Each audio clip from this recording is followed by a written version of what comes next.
Marcos, capítulo 14. Jesus é ungido em Betânia. Faltavam apenas 2 dias para a Páscoa e para a festa dos pães sem fermento. Os chefes dos sacerdotes e os mestres da lei estavam procurando um meio de flagrar Jesus em algum erro e matá-lo, mas diziam: "Não durante a festa, para que não haja tumulto entre o povo." Estando Jesus em Betânia, reclinado à mesa na casa de um homem conhecido como Simão, o leproso, aproximou-se dele certa mulher com um frasco de alabastro contendo um perfume muito caro, feito de nardo puro. Ela quebrou o frasco e derramou o perfume sobre a cabeça de Jesus. Alguns dos presentes começaram a dizer uns aos outros, indignados: "Por que esse desperdício de perfume? Ele poderia ser vendido por 300 denários e o dinheiro ser dado aos pobres." E a repreendiam severamente. "Deixa-na em paz", disse Jesus. "Por que estão a perturbando? Ela praticou uma boa ação para comigo, pois os pobres vocês sempre terão com vocês e poderão ajudá-los sempre que o desejarem. Mas a mim vocês nem sempre terão. Ela fez o que pôde, derramou o perfume em meu corpo antecipadamente, preparando-o para o sepultamento. Eu lhes asseguro que onde quer que o evangelho for anunciado em todo o mundo, também o que ela fez será contado em sua memória." Então Judas Iscariotes, um dos 12, dirigiu-se aos chefes dos sacerdotes, a fim de lhes entregar Jesus. A proposta muitos alegrou e lhe prometeram dinheiro. Assim ele procurava uma oportunidade para entregá-lo. A ceia do Senhor.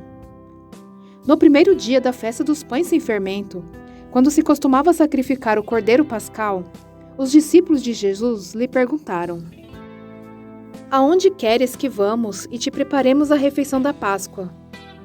Então ele enviou 2 de seus discípulos dizendo-lhes: "Entre na cidade, e um homem carregando um pote de água virá ao encontro de vocês. Sigam-no e digam ao dono da casa em que ele entrar: o mestre pergunta: onde é o meu salão de hóspedes, no qual poderei comer a Páscoa com os meus discípulos? Ele lhes mostrará uma ampla sala no andar superior, mobiliada e pronta. Façam ali os preparativos para nós." Os discípulos se retiraram, entraram na cidade e encontraram tudo como Jesus lhes tinha dito, e prepararam a Páscoa. Ao anoitecer, Jesus chegou com os 12. Quando estavam comendo reclinados à mesa, Jesus disse: "Digo-lhes que certamente um de vocês me trairá, alguém que está comendo comigo." Eles ficaram tristes e um por um lhe disseram: "Com certeza não sou eu." Afirmou Jesus: "É um dos 12, alguém que come comigo do mesmo prato. O Filho do Homem vai, como está escrito a seu respeito, mas ai daquele que trai o Filho do Homem. Melhor lhe seria não haver nascido." Enquanto comiam, Jesus tomou o pão, deu graças, partiu-o e deu aos discípulos, dizendo: "Tomem, isto é meu corpo." Em seguida, tomou o cálice, deu graças, ofereceu aos discípulos e todos beberam. E lhes disse: "Isto é o meu sangue da aliança, que é derramado em favor de muitos.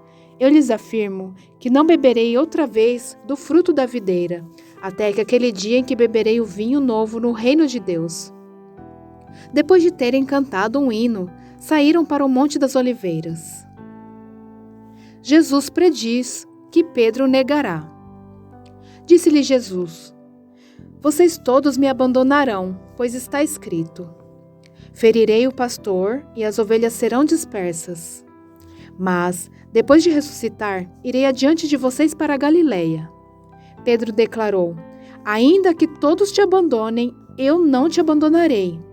Respondeu Jesus: "Asseguro-lhe que ainda hoje, esta noite, antes que 2 vezes cante o galo, 3 vezes você me negará." Mas Pedro insistia ainda mais: "Mesmo que seja preciso que eu morra contigo, nunca te negarei." E todos os outros disseram o mesmo. Jesus no Getsêmani. Então foram para um lugar chamado Getsêmani. E Jesus disse aos seus discípulos: "Sentem aqui enquanto eu vou orar." Levou consigo Pedro, Tiago e João, e começou a ficar aflito e angustiado. E lhes disse: A minha alma está profundamente triste, numa tristeza mortal. Fiquem aqui e vigiem. Indo um pouco mais adiante, prostrou-se e orava para que, se possível, fosse afastada dele aquela hora, e dizia: Abba, Pai, tudo te é possível. Afasta de mim este cálice. Contudo, não seja o que eu quero, mas sim o que tu queres. Então voltou aos seus discípulos e os encontrou dormindo. Simão, disse ele a Pedro, você está dormindo? Não pode vigiar nem por uma hora? Vigiem e orem para que não caiam em tentação. O espírito está pronto, mas a carne é fraca. Mais uma vez, ele se afastou e orou, repetindo as mesmas palavras. Quando voltou, de novo os encontrou dormindo, porque seus olhos estavam pesados. Eles não sabiam o que lhe dizer. Voltando pela terceira vez, ele lhes disse: Vocês ainda dormem e descansam? Basta, chegou a hora. Eis que o Filho do Homem está sendo entregue nas mãos dos pecadores. Levantem-se e vamos. Aí vem aquele que me trai. Jesus é preso. Enquanto ele ainda falava, apareceu Judas, um dos 12. Com ele estava uma multidão armada de espadas e varas, enviada pelos chefes dos sacerdotes, mestres da lei e líderes religiosos. O traidor havia combinado um sinal com eles. Aquele a quem eu saudar com um beijo é ele. Prendam-no e levem-no em segurança. Dirigindo-se imediatamente a Jesus, Judas disse: Mestre! E o beijou. Os homens agarraram Jesus e o prenderam. Então, um dos 12 que estava por perto puxou a espada e feriu o servo do sumo sacerdote, decepando-lhe a orelha. Disse Jesus: Estou eu chefiando alguma rebelião para que vocês venham me prender com espadas e varas? Todos os dias eu estive com vocês, ensinando no templo, e vocês não me prenderam? Mas as escrituras precisam ser cumpridas. Então todos o abandonaram e fugiram.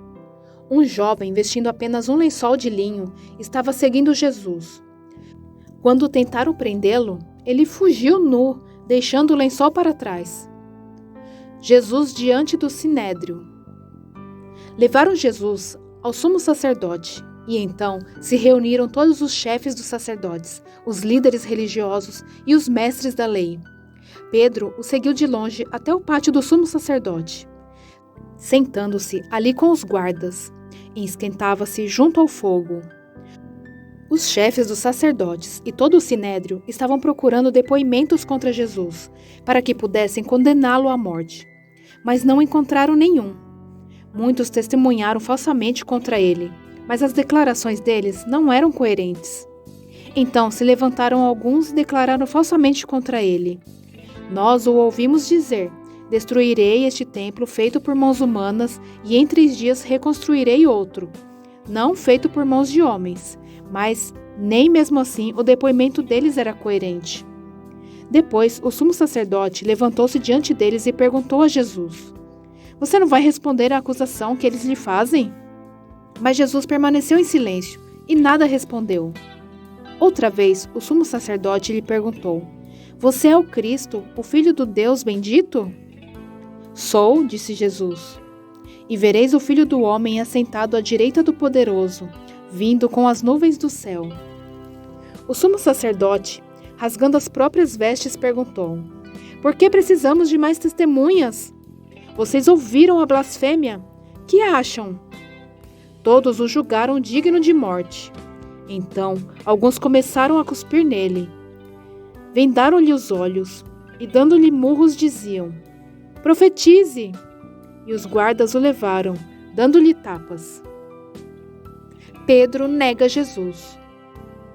Estando Pedro embaixo no pátio, uma das criadas do sumo sacerdote passou por ali.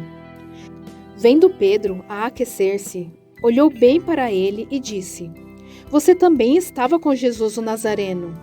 Contudo, ele o negou, dizendo: Não o conheço, nem sei do que você está falando. E saiu para o alpendre. Quando a criada o viu lá, disse novamente aos que estavam por perto: Esse aí é um deles. De novo ele negou. Pouco tempo depois, os que estavam sentados ali perto disseram a Pedro: Certamente você é um deles, você é Galileu. Ele começou a se amaldiçoar e a jurar: Não conheço o homem de quem vocês estão falando.